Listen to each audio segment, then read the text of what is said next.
Let's give you these 2 good reasons why you want to learn the song Dueling Banjos. Seems if you're at a party and there's a banjo player, somebody's going to yell out Dueling Banjos, and indeed if you can play it, you'll find some of this in your tip jar. The song is associated... Not yet. We'll get to it. The song is associated with the movie Deliverance, and indeed the record became a million-selling record. But if you look closely, it says that it's a traditional tune simply arranged by Eric Weisberg. That indeed is not the case. It was actually written by Arthur Smith and was originally called Feuding Banjos. So the feud began and the lawsuits prevailed, and Arthur Smith did indeed get his money. Be that as it may, let's learn how to do it so we can get our money. All you need to play this version of Dueling Banjos is the G major scale and the chords G, C, and D. So here's the G major scale.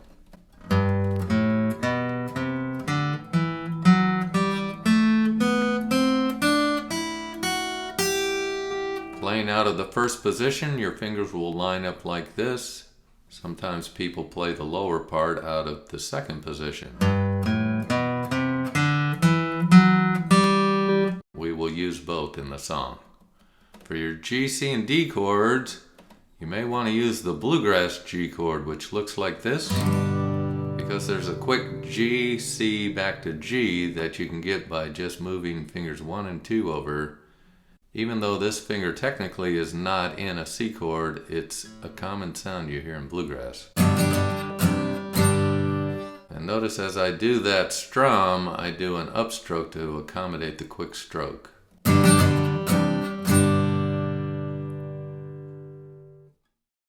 Just one quick tip to help you play the notes smoothly. When you have a couple quick eighth notes, be sure to try to get those with a down-up motion on your pick.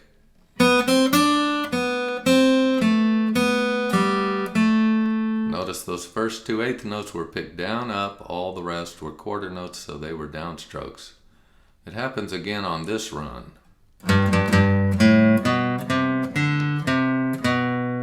count on that is pickup notes on beat 4, 1, 2, 3, 4, and 1, 2, 3, 4, 1, 2, 3. There's only 7 different phrases that you need to play the entire song of Dueling Banjos. We've already gone over 3 of those.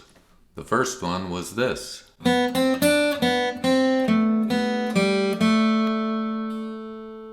second one is borrowed from Yankee Doodle.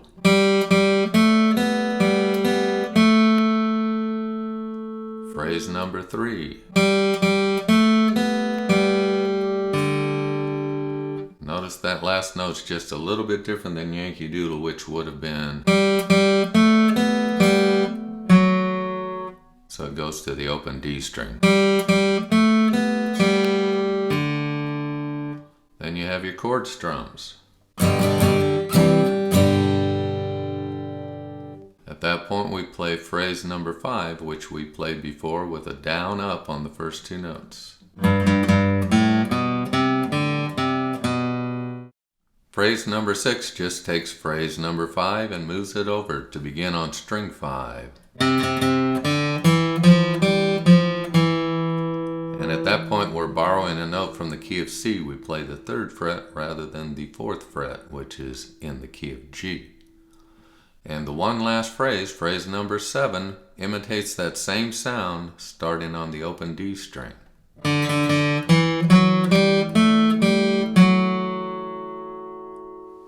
So see if you can't memorize those 7 phrases and or jot them down should you need to be able to play along when we go over the whole song here in a second. There are 4 distinct parts to the song Dueling Banjos, the first being a call and response. And what that means is the banjo will play da-da-da-da-da-da-da-da, and he or she will wait for you to answer.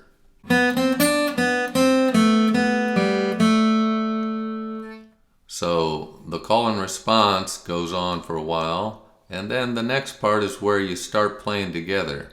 So this time the banjo will play the same run, but instead of waiting for you to come in, you'll play together. Da da da da da da da da da da da da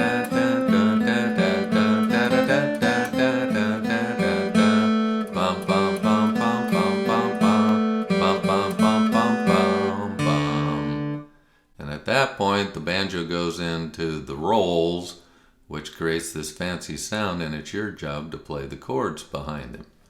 And we start on a C chord, and I'm just using what I call the root strum. I'll find the root of the C chord, to my G chord, to the D.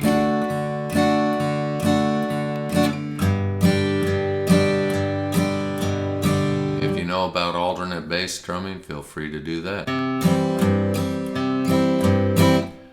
And that's the third part of the song, playing rhythm behind the banjo.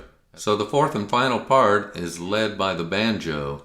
You continue to play rhythm, and then when you hear the banjo play the run, yes, you're going to answer the run, but you'll drop out of your rhythm, play the run, come back to your rhythm, back and forth. So the banjo goes da da da da da da da da da da da da.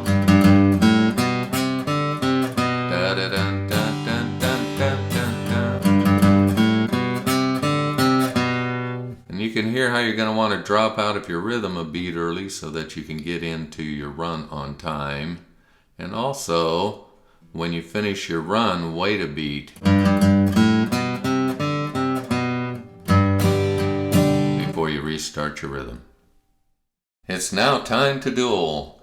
If you need to have it slowed down a little bit, just use the YouTube settings. So dig in and have fun.